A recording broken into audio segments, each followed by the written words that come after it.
Now I need to pretty much instantiate the red slider with the orientation, which is JSlider dot. We gotta do horizontal sliders and mean values. So you have to be careful to set this, right?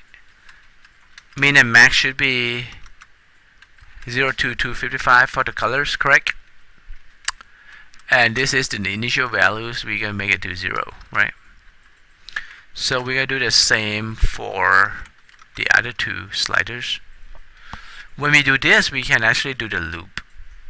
If I want to create an array, right, and add, I can do that too. Let's do that. So slider, and I'm going to create a size. When you feel like something repeating and over, that's the time that you should use loop and array and things like that to help. So I'm going to just rename it to slider equals to new JSlider, and this should be I, like that, and then need to put in the loop. So I need a loop for int I equal to 0, I less than. We can create a constant to help, or just the size itself, right? Slider has the length, and I plus plus. Now the reason I want to do this because I'm going to have to add action listener to all of them too, and I'm going to add them to the panel. So this guy should actually come down into after the panel is created, right around there, and then I can add them to the panel. But again, it's difficult to separate the north center, so for the layout, right, then that one I'll do manually then.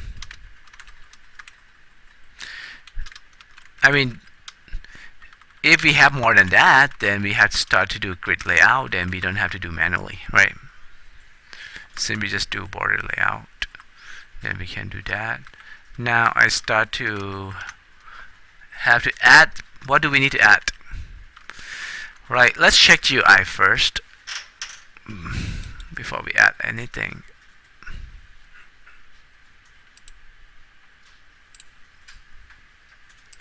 Alright, so that's what we want to see, right? No action yet, but it looks like the GUI that we want. Now we going to implement the actions now. So it has to, whenever we deal with action, has listener.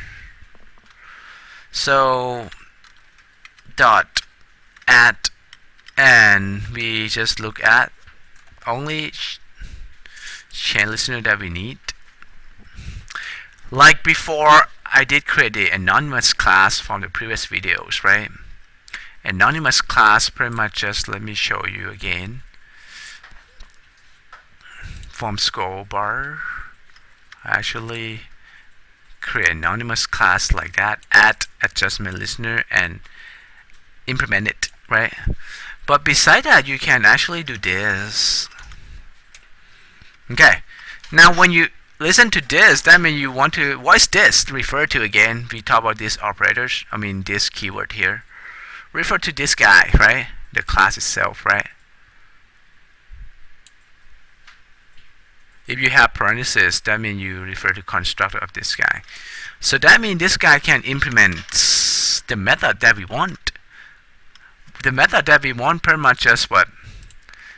Like this, if I do adjustment listener, it's adjustment value change. If I do action listener, right, it's going to be action performed. But this one I do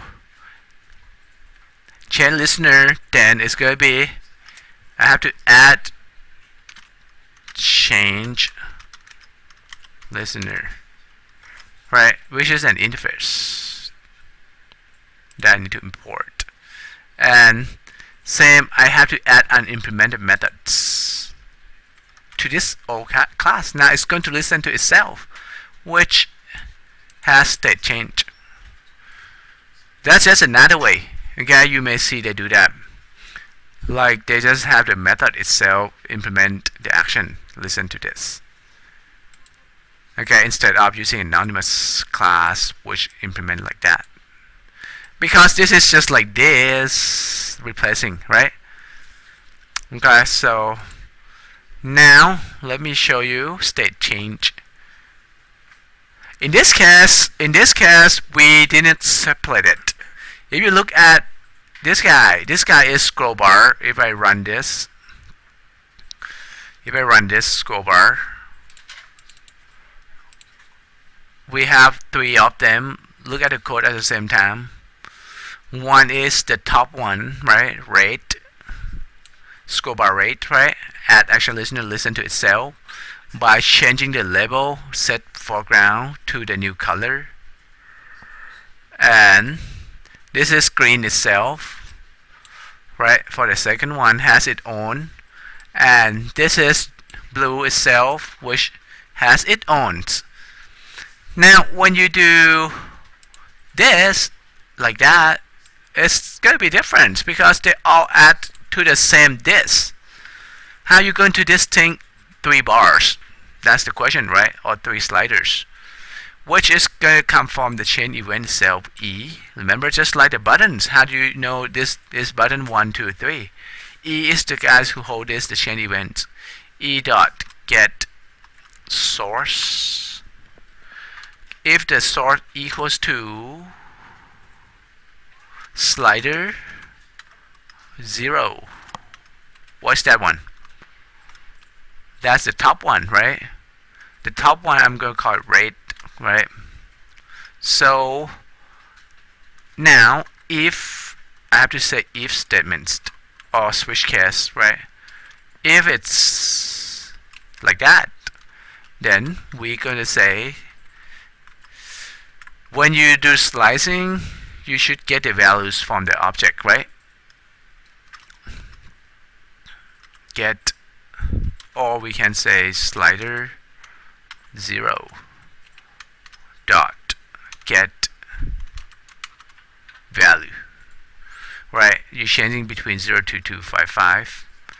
That means this value is rate, correct? So I'm going to declare some variables to use. Int rate green blue. Now I'm going to set the values to the rate. Okay. Now another one pretty much just else if now. Else if it equals to 1, that's going to be your green, right?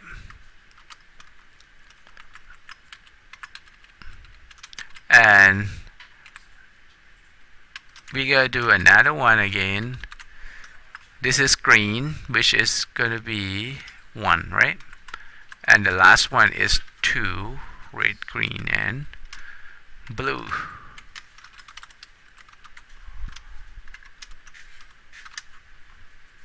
Okay, so blue is going to be 2. And after we get red, green, blue, what do? We pretty much just set foreground to your text label. So label dot set foreground color, and color we have a class new color. Instead of set blue, set green, you pass 3 parameters, red, green, blue. It's going to generate the color from there. Import that in. Alrighty. So it looks like our program is complete. Let's test to see if we need to adjusting anything. So let's run that. from this driver.